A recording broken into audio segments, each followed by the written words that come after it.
Hey there, it's Clay with modernlove.life. Today we're talking about 3 things your ex wants but won't ask for.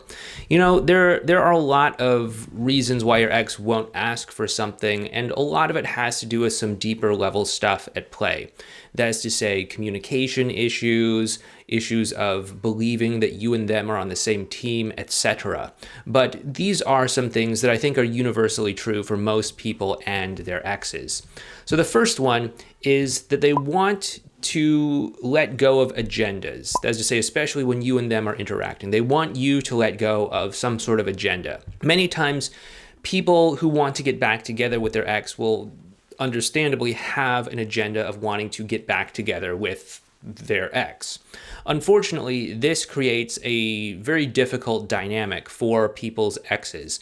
This creates a very difficult dynamic where you kind of become what we would call relationship focused, which is to say you're wanting to make the relationship happen. Unfortunately, from their experience, how this is going to be perceived most likely is that you are kind of using them as a means to an end to feel better about yourself. You're saying, hey, we were going through this breakup. I don't feel good. I feel sad. I feel depressed. I feel whatever. I want to feel good again. So let's get back together so I can feel good.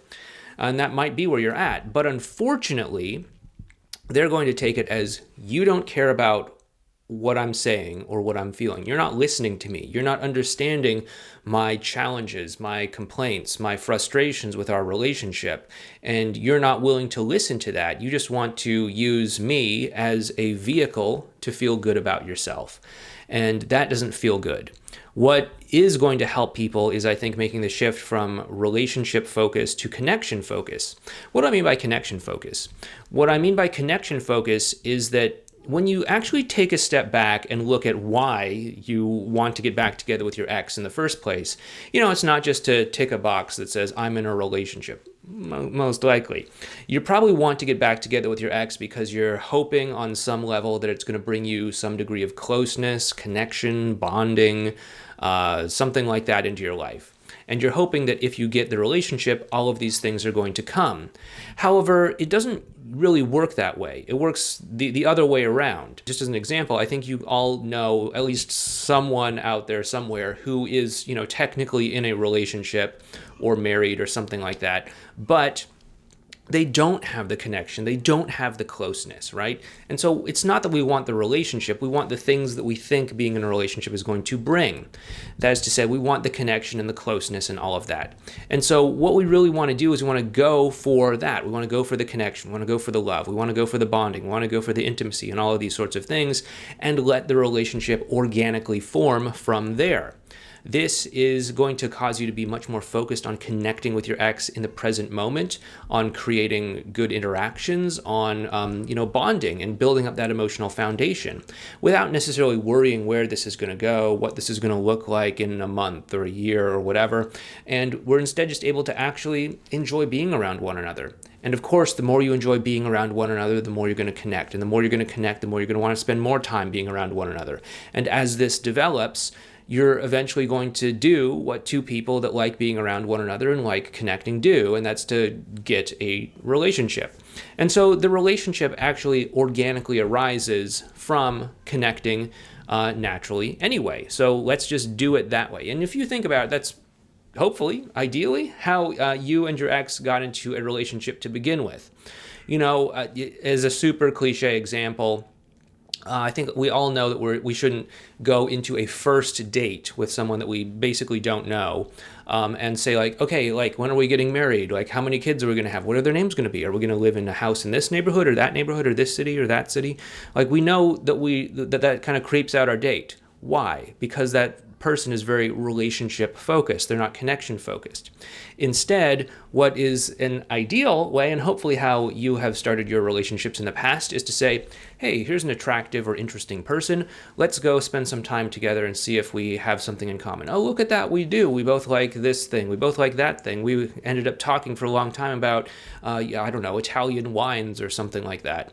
Or, non-fungible tokens and Bitcoin or something. And so, we're just kind of bonding over these things, and naturally out of that bonding and connection, you're going to say, yeah, maybe we should be in a relationship with one another. And so that is ideally how a relationship forms. It comes organically from the connection, not forcing the relationship and hoping that the connection comes with it. So that's really what we want to do. The second thing that your ex wants but won't ask for is understanding and empathy. Like I was talking about briefly a moment ago, your ex wants to know that you're listening to them, and they want to know that you're acknowledging them. When you use them as a means to an end to get a relationship, you're bypassing that. What instead you want to do is you want to actually just listen to them. Listen to understand, listen to comprehend what their experience is. Listen to just get how maybe your past and your history and who said what and who did what affected them. And this is something that I think your ex really wants through all of this.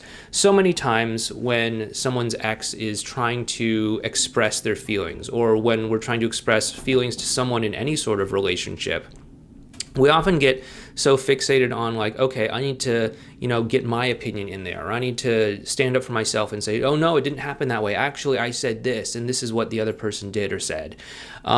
But that's not really meeting them where they're at. If they're still in this place where they emotionally feel hurt, thinking that you betrayed them or something like that, you need to first actually allow them to have that emotion, have that feeling, be seen, heard, and understood by you, so that they can let go of it, so they can start to feel disarmed, and so that they can start to open themselves up to talking about other things. So we definitely want to bring that degree of compassion and empathy and understanding. Now, like we've been talking about before, we don't want to just sort of cave in and say, oh, you're right, I totally betrayed your trust, I did everything wrong in this situation, you're right. That is what we would call collapse. And at the same time, we don't want to do the opposite side, which is posture. We want to just sort of simply own what happened, own our role in it, but just start by listening. We're not trying to say we're right or we're wrong. I mean, maybe we are, maybe we're not, but that's another, case-by-case sort of situation there. What we want to do is we want to just start by listening to understand where the other person is at. And then from there, once we have that empathy and understanding and connection, then we can actually start to bring the conversation to some other topics, maybe clarifying what actually did happen, what your experience was, what your intention was, maybe where you were at emotionally that caused you to behave or act in a certain way, or, whatever the case might be. But your ex really does want to feel seen and understood and get that empathy from you. The next thing that your ex really wants is for you to hit that like button for the YouTube algorithm, because it helps us out with our channel. I'm just kidding. It probably wouldn't hurt though if you did. Seriously, hit the thumbs up button. I would appreciate it. No, but seriously though, the next thing is that your ex does want to feel like a good person. Okay? Breakups are tough. They really are, especially if your ex was the one who initiated the breakup. Nobody wants to sit down and have a, we need to talk kind of conversation with someone, especially if it's going to involve hurt feelings, tears, a lot of awkward moments, uncomfortable feelings coming up and things like that. Nobody wants to go out of their way to hurt someone else. And if your ex did sit you down and have this breakup kind of conversation with you, and there was a lot of pain and hurt that came from it, then they might kind of start to feel, okay, maybe I'm not such a good person. They might even feel guilty about it. They might feel guilty for hurting you, guilty for making you cry, guilty for giving up on the relationship, guilty for whatever. And it's because of this guilt that they may potentially create some distance between the two of you. That's sometimes why they avoid interacting with people after a breakup, is because the mere thought of texting with you, talking with you, meeting up with you or something is just going to stir up that emotional memory that, yeah, we did break up. Yeah, I did sit you down and I, took away that dream that you had of this relationship, or whatever the case might be. And so that could cause them to pull back. But if you can help them to remember and help them to realize that there are still good qualities about them, that they're not some sort of, bad person because of what happened, then I think that's really going to help them to create a good bond with you. So, like we talked about in point number 2, show them empathy and understanding, and also let them know that just because, whatever happened, that it doesn't necessarily make them a bad person, that you still view them in a positive light, that you still, understand why they did what they did, that, there were, clearly, obviously problems in your relationship that warranted that behavior, most likely, if you actually look back and think about it. But that you don't see them as a bad person. people have to make their choices. People have to do whatever they need to do. People have to look at their own priorities. And unfortunately, that does require them to, go counter to maybe someone else's wishes. And if you can really help them to create this identity, this view of themselves as someone who is a good person, they're going to feel a whole lot more comfortable interacting with you and, staying close with you emotionally speaking. Okay. So if you do want to learn more about how to do a lot of these things are things that we do cover in our communication course. It's called Effortless Connection.